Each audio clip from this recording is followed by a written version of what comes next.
नमस्ते बच्चों, आशा करती हूँ आप सब घर पर होंगे और सुरक्षित होंगे। आज हम पढ़ेंगे कक्षा 8 पाठ्य पुस्तक मेधा का पाठ 4 प्रकृति से सीख। इस पाठ के लेखक हैं वर्तमान राष्ट्रपति माननीय श्री रामनाथ कोविंद जी। तो पाठ प्रारंभ करने से पहले चलिए लेखक के बारे में कुछ जानकारी प्राप्त कर लेते हैं।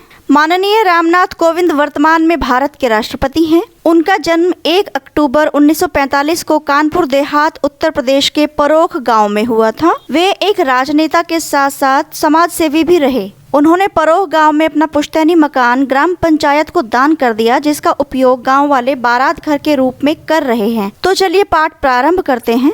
मशोबरा एक जगह है शिमला में और 25 मई 2018 को उन्होंने ये संस्मरण लिखा था। लेखक लिखते हैं कि आज मैं जल्दी उठकर अपने पोती और पोते के साथ सैर के लिए 5 बजे शिमला जल संग्रहण क्षेत्र और वन्य जीव अभयारण्य की ओर निकला। शिमला जल संग्रहण क्षेत्र से तात्पर्य है शिमला में वह जगह है जहाँ पर जल संग्रह किया जाता है, और वन्य जीव अभयारण्य से तात्पर्य है जहाँ पर जंगली जानवरों को, वन्य जीवों को रखा जाता है। मैं पिछले 5 दिनों से मशोबरा में ठहरा हुआ हूँ और यह अभयारण्य मशोबरा से बाहर निकलते ही सामने। ये एक वन्य जीव क्षेत्र की लोकेशन बता रहे हैं कि ये मशोबरा से निकलते ही सामने है और शिमला पक्षी विहार शहर से बहुत नज़दीक है, लेकिन शहर के शोरगुल से कुछ दूर भी है। इसकी परिकल्पना एक वन के रूप में की गई थी। परिकल्पना से तात्पर्य है जब हम किसी क्षेत्र या किसी वस्तु का निर्माण करने से पहले उसकी इमेजिनेशन करते हैं कि वो कैसा होगा, हम कैसा बनाएंगे, अपने दिमाग में एक परिकल्पना बिठा लेते हैं। तो इसकी परिकल्पना एक वन के रूप में की गई थी। सोचा गया था कि यहाँ पर फूल पौधे और शिमला के लिए बड़ा जल स्रोत तैयार हो सकेगा। यहाँ आकर मैं प्रकृति की शोभा देखकर मंत्रमुग्ध रह गया। लेखक कहते हैं कि इस जगह की प्राकृतिक शोभा इतनी मनमोहनी है कि इसे देखकर मैं मंत्रमुग्ध रह गया। मैंने यहाँ छिपकर चिड़ियों को देखा और उनकी आवाज़ सुनी। छोटे छोटे जीव जंतु जो उस क्षेत्र में रहने वाले जीव जंतु और छोटे छोटे लुभावने जीव हैं, और प्राकृतिक सुंदरता और हरियाली देख सीधे तनकर खड़े देवदार ओक के वृक्ष देखे। देवदार और ओक एक वृक्षों की प्रजाति होती है। छोटे बच्चों की खिलखिलाहट सुनी। जो बच्चे उनके साथ उनके पोता पोती गए थे, उन बच्चों का खुश होना उन्होंने महसूस किया, और उन्होंने महसूस किया कि मशोबरा का अपना अलग ही स्वर्ग है। यानी ये जगह भी इतनी खूबसूरत है, इतने सुंदर है जैसे स्वर्ग की परिकल्पना होगी। मैंने प्रकृति को उसके भव्यतम रूप में देखा। भव्यतम से तात्पर्य बहुत सुंदर। मैंने यह भी अनुभव किया कि यहाँ प्रकृति किस तरह से मनुष्यों की चिंता करती है। प्रकृति की मनुष्य की चिंता करने से तात्पर्य कि मनुष्य के लिए प्रकृति ने अपना सब कुछ समर्पित कर रखा है। वन, पेड़ पौधे, हवा, हरियाली, ऑक्सीजन, हमें बहुत सारी चीज़ें जीवन के लिए प्रकृति से प्राप्त होती है। यह प्रकृति की चिंता ही तो है मनुष्य के लिए। हम प्रकृति की कितनी चिंता करते हैं। यह वन किस तरह शिमला और इसकी जनता का पोषण करता है। यह वन बिल्कुल उसी तरह हमारी देखभाल करता है जैसे कोई माँ अपनी संतान का भरण पोषण करती है। और प्रकृति हमें प्यार करती है और हम उसे प्यार करते हैं। कभी कभी ऐसा भी होता है कि किसी साधारण सी यात्रा में कोई बड़ा विचार पनप जाता है। ये कह रहे हैं कि कभी कभी किसी यात्रा में कोई विचार पनप जाता है और कह रहे हैं कि मुझे यहाँ आकर महसूस हुआ कि मुझे लिखना चाहिए। यहाँ आकर मेरे मन में विचार आए। मैंने सोचा कि धरती माँ कितनी अच्छी तरह हमारा पोषण करती है, लेकिन हम इसके पोषण के लिए क्या करते हैं। अब ये विचार लेखक के मन में आ रहा है कि धरती, ये प्रकृति तो मनुष्य के पोषण के लिए सर्वस्व न्यौछावर कर देती है, लेकिन मनुष्य इसके पोषण के लिए क्या कर रहे हैं और हम इसके लिए क्या कर सकते हैं।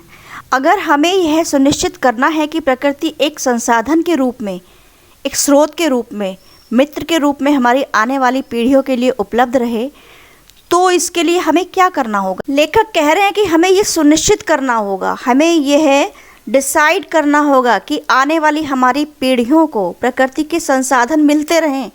उसका जल, उसकी हरियाली, उसकी लकड़ी, प्रकृति से प्राप्त होने वाली प्रत्येक वस्तु यदि हमारी आने वाली पीढ़ियों को मिले, उसके स्रोत जितने रिसोर्सेज हैं नेचर के, वो सब हमारे आने वाले बच्चों को मिले और मित्र के रूप में उपलब्ध रहें, तो हमें उसके लिए क्या करना चाहिए, क्या स्टेप्स हम उठा सकते हैं, क्या क्या सावधानियां हम अपना सकते हैं कि इस प्रकृति की हरियाली और उसकी सजीवता को बनाए रखें। क्या हमें आने वाली पीढ़ियों के प्रति, अपनी संतति के प्रति अपनी जिम्मेदारियों का एहसास है? अब यहाँ लेखक कह रहे हैं कि क्या हम अपनी आने वाली पीढ़ियों को विषैली गैसों से भरा हुआ एक पर्यावरण देंगे जिसमें हरियाली ना हो, शुद्ध प्राणवायु उनके लिए ना हो? क्या हम अपनी आने वाली संतति के प्रति अपनी जिम्मेदारियों का एहसास करते हैं? आगामी 2 अक्टूबर को हम सब महात्मा गांधी की 150वीं जयंती मनाने जा रहे हैं। फिर सन 2022 में हमारी आज़ादी की 75वीं वर्षगांठ एक राष्ट्रीय पर्व के रूप में मनाई जाएगी। 2022 में हमारा 75th इंडिपेंडेंस डे हम मनाएंगे। इसमें कोई संदेह नहीं है कि महत्वपूर्ण अवसरों पर देश में अनेक सार्थक योजनाएं आरंभ की जाएंगी। लेखक कह रहे हैं कि इन अवसरों पर सार्थक योजनाएं देश में कुछ प्रारंभ की जाएंगी और सन 2047 में जब भारत की आज़ादी के 100 वर्ष पूरे होंगे उस समय भारत कैसा होगा। लेखक कल्पना कर रहे हैं कि 100 साल जब हम अपनी आज़ादी के मना रहे होंगे, सेंचुरी सेलिब्रेट कर रहे होंगे, तब भारत कैसा होगा। जब सन 2069 में हम गांधी जी की 200वीं जयंती मना रहे होंगे उस समय का भारत कैसा होगा। आज हमारे पास इन प्रश्नों के बहुत स्पष्ट उत्तर नहीं हैं, लेकिन सामाजिक, बौद्धिक, नैतिक और प्रकृति एवं पर्यावरण के क्षेत्र में आज की युवा पीढ़ी जो भी कुछ निवेश कर रही है उसी पर हमारे इन सवालों का जवाब निर्भर है। लेखक कहते हैं कि सामाजिक क्षेत्र में, बौद्धिक क्षेत्र में, बौद्धिक से तात्पर्य दिमागी कुशलता, नैतिक यानी मोरल वैल्यूज़ के लिए, और प्रकृति के पर्यावरण के क्षेत्र में आज की युवा पीढ़ी जो भी कुछ इन्वेस्ट कर रही है, हमारी आने वाली पीढ़ियों को उन्हीं के आधार पर एक परिवेश हम उनको उपलब्ध करा सकते हैं। हम लोग ही यह तय करेंगे कि अगले 25 से 50 वर्षों में भारत का निर्माण करने वाले लोगों के पास कैसी ताकत और क्षमता होगी।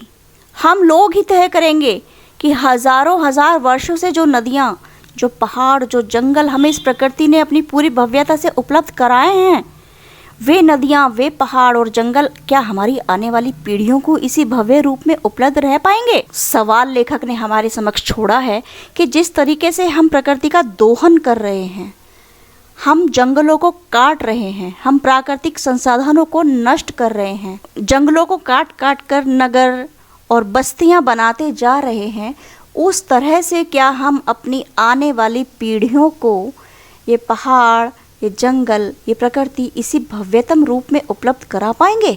ये सवाल लेखक ने हमारे समक्ष छोड़ा है। और लेखक कह रहे हैं कि हमने बहुत तरक्की की है, अनेक उपलब्धियां प्राप्त की हैं विज्ञान के क्षेत्र में और अंतर्राष्ट्रीय राजनीति के क्षेत्र में। भारत दिन प्रतिदिन तरक्की कर रहा है, लेकिन अभी कुछ और ऐसा होना है जो प्राप्त किया जाना बाकी है। जैसे कोई समाज विकसित होता है वैसे वैसे उसके लक्ष्य भी सटीक और संक्षिप्त होते हैं, निश्चित होते जाते हैं, क्योंकि विकास के साथ साथ हमारे लक्ष्य और ज़्यादा विस्तृत हो जाते हैं, बढ़ जाते हैं। जैसे जैसे हम एक लक्ष्य को प्राप्त करते जाते हैं दूसरे लक्ष्यों की ओर हमारे कदम बढ़ चलते हैं। हिमाचल प्रदेश में गौरव का भाव यह मौजूद है कि वहाँ के स्कूलों में बेटे और बेटियों की शिक्षा के लिए उनको स्कूल तक पहुँचने के संदर्भ में महत्वपूर्ण प्रगति की गई है। लेखक बता रहे हैं कि हिमाचल प्रदेश में बेटे और बेटियों की शिक्षा के बीच में कोई भेदभाव नहीं है और उनको स्कूल तक पहुंचने के संदर्भ में समान अवसर उनको प्रदान किए गए हैं। दूसरे राज्य भी जिन्होंने स्कूलों में बच्चों के दाखिलों के मामले में सराहनीय प्रगति की है, और भी बहुत सारे राज्य हैं जिन्होंने इस मामले में प्रशंसनीय प्रयास करे हैं। लेकिन हमारा अगला लक्ष्य स्कूलों के नामांकन से आगे शिक्षा के क्षेत्र में उनकी उपलब्धियों पर होना चाहिए। लेखक कह रहे हैं कि हमारा जो लक्ष्य है वो स्कूलों में केवल रजिस्ट्रेशंस कराना ही काफ़ी नहीं है, शिक्षा के क्षेत्र में महत्वपूर्ण उपलब्धियां भी हमें प्राप्त करनी है। हमारे बच्चे कक्षाओं तक पहुंच तो रहे हैं, लेकिन वहां जाकर क्या वे कुछ सीख पा रहे हैं? भारत की शिक्षा नीति पर ये एक बहुत बड़ा प्रश्न चिन्ह है कि हम कक्षाओं में बच्चों को क्या कुछ फ्रूटफुल सिखा रहे हैं, कितना ज्ञान अर्जित कर रहे हैं। आने वाले नए औद्योगिक युग के लिए हम उन्हें किस प्रकार तैयार कर रहे हैं? आने वाले समय के लिए जो एक औद्योगिक युग होने वाला है, क्या हम अपने बच्चों को उसके लिए तैयार कर पा रहे हैं? क्या किताबी शिक्षा से ही बच्चे आने वाले समय के लिए, आने वाले समय की चुनौतियों से लड़ने के लिए पूरी तरह तैयार हैं? कितना तैयार कर पा रहे हैं? ये सवाल ऐसे हैं जो हर माँ बाप को परेशान कर रहे हैं। इसी प्रकार से अगर सोचे तो जिस प्रकार से स्कूलों का प्रसार स्थान स्थान पर हो गया है, क्या उसी प्रकार से स्वास्थ्य संबंधी आधारभूत सुविधा अपनी जनता को उपलब्ध नहीं कराई जानी चाहिए? अब यहाँ लेखक एक और बात को लेकर चिंतित हैं। लेखक कह रहे हैं कि भारत में जगह जगह पर बहुत सारे स्कूल तो खुल गए हैं, लेकिन उसी प्रकार स्वास्थ्य संबंधी सुविधाएं जनता को उपलब्ध नहीं कराई जा रही हैं। ये मुद्दे समाधान चाहते हैं। हर भारतीय के लिए हमें इन मुद्दों से जूझना होगा। ऐसा करते हुए क्षेत्र के आधार पर धर्म किसी प्रकार के भेदभाव को पास फटकने नहीं देना। और लेखक कह रहे हैं कि जो हमारी भारतीय सामाजिक व्यवस्था है कि हम हर जगह पर भेदभाव धर्म के आधार पर, जातियों के आधार पर करते हैं, कि इन मुद्दों पर हमें इस आधार पर किसी भी भेदभाव को अपने पास नहीं आने देना। यानी ये भेदभाव इन मुद्दों पर स्वीकार्य नहीं होगा। ये सुविधाएं हर एक को प्रदान करनी होगी, चाहे वो कोई भी हो, हमारे किसान भाई बहन हो या उद्योगों से जुड़े जन हो, सबको स्वास्थ्य सेवाएं उपलब्ध करानी ही होगी। यहाँ पर भी प्रकृति हमें एक सीख देती है। जिस प्राकृतिक क्षेत्र में मैं आज गया था, वहाँ एक दूसरे के साथ कोई भेदभाव नहीं किया जाता। यानी जहाँ लेखक महोदय माननीय राष्ट्रपति जी घूमने के लिए गए थे, वहाँ कोई भेदभाव उन्होंने नहीं देखा। यहाँ पर जल सभी के लिए उपलब्ध है, यहाँ के पेड़ सभी को छाया देते हैं। कहने का तात्पर्य है कि प्रकृति सब के लिए समान रूप से करुणा और सहयोग प्रदान करती है। जल सभी के लिए समान रूप से उपलब्ध होता है और पेड़ों की छाया सभी को समान रूप से मिलती है। यहाँ कोई भेदभाव नहीं होता। यहाँ की साफ हवा सभी को पोषण देती है। भाईचारा और करुणा तो मानव प्रकृति के स्वभाव में है। करुणा से तात्पर्य दया, कि प्रकृति बहुत करुणावान है, दयावान है, ईश्वर की तरह। जैसे ईश्वर सभी पर अपनी करुणा बरसाते हैं, वैसे ही प्रकृति भी सब पर अपनी करुणा समान रूप से बरसाती है। जो कुछ भी हम एक समाज के रूप में करते हैं, वह सब करते हुए हमें उसी करुणा को, उसी भाईचारे को, उसी मानवीयता को और परस्पर गरिमा को, सम्मान के भाव को अपनी आशाओं और भारत के प्रति अपने सपनों में शामिल करना होगा। लेखक कह रहे हैं कि जिस प्रकार से प्रकृति हम पर अपना समान रूप से प्रेम और करुणा बरसाती है, उसी तरीके से समाज में भी बिना किसी भेदभाव के, बिना किसी जातिगत, बिना किसी धर्मगत भेदभाव के हमें सभी को समान रूप से इन सपनों में शामिल करना होगा। छोटा बड़ा, अमीर गरीब, किसी भी प्रकार का भेदभाव स्वीकार्य नहीं होना चाहिए। इन सब के मूल में मेल मिलाप की भावना है, सबको एक सूत्र में पिरोने वाली भावना। यानी सब एक समान है और एक सूत्र में सबको पिरोने के लिए यही भावना, मेल मिलाप की भावना ही काम करेगी। प्रकृति में हमें एक दूसरे पर निर्भरता सिखाती है। मधुमक्खी का पोषण फूल से मिलता है, जल सभी जीवों की प्यास बुझाता है और वृक्ष पशु पक्षियों एवं जीव जंतुओं का स्वागत बहा पसार कर करते हैं। जैसे प्रकृति में सब एक दूसरे पर निर्भर होते हैं, मेल जोल में, एकात्मकता में एक प्रकार का संगीत महसूस होता है। ऐसा लगता है जैसे कोई ईश्वरीय बंधन है इन सब के बीच। जीवधारी चाहे छोटा हो या बड़ा, शांत हो या शोर मचाने वाला, सभी को मिलजुल कर साथ साथ पुष्पित पल्लवित होने देती है। अर्थात प्रकृति में हर जीव, चाहे वो छोटा हो या बड़ा हो, आप छोटी सी चींटी से लेकर बहुत बड़े हाथी तक देख लीजिए, प्रकृति सबको समान रूप से अपने आंगन में, अपने आंचल में फलने फूलने का संपूर्ण अवसर प्रदान करती है। और लेखक कहते हैं कि मानव को भी प्रकृति से यह गुण सीखना चाहिए, अर्थात हमें किसी भी स्तर पर भेदभाव को बढ़ावा नहीं देना चाहिए। भारत को प्रकृति से अनुपम वरदान मिला है। आप जानते हैं कि हमारी जो प्राकृतिक संपदा है वो बहुत ही अनुपम है। अनुपम से तात्पर्य जिसकी कोई तुलना नहीं की जा सकती, जिसकी कोई उपमा नहीं है। अन्य देशों, धरती के अन्य देशों को इतना वरदान नहीं मिला है जितना भारत को प्रकृति से संपदा मिली। इसलिए आइए हम सब मिलकर उस एकात्मकता को और हर एक व्यक्ति को अपनी आकांक्षा पूरी करने, अपने सपनों और भाग्य के लिखे को पूरा कर पाने में सहायक बने। लेखक कहते हैं कि हम सभी को, समाज के हर व्यक्ति को अपनी आकांक्षाओं को पूरा करने में हमें सहयोग देना चाहिए। इसे हमें एक राष्ट्रीय आंदोलन का रूप देना होगा। जैसे आंदोलन चलाकर हमने स्वतंत्रता प्राप्त की है, वैसे ही आंदोलन चलाकर हमें इस अभियान को पूर्ण करना होगा। भारत का ऋण है हमारे ऊपर, मातृभूमि का ऋण। आपने पाठ 1 समर्पण में भी पढ़ा है कि मातृभूमि का ऋण होता है और हमें उस ऋण से ऋण होना ही पड़ेगा। किस प्रकार हो सकते हैं? हमें अपने वर्तमान का यह ऋण चुकाना है। आइए धरती माँ का, प्रकृति का यह ऋण हम उतार कर जाएं। कैसे? प्रकृति का संरक्षण करें, सभी जीव जंतुओं की रक्षा करें और सभी को फलने फूलने का समान अवसर प्रदान करने का प्रयत्न करें। आशा करती हूँ आपको पाठ अच्छे से समझ में आया होगा। धन्यवाद।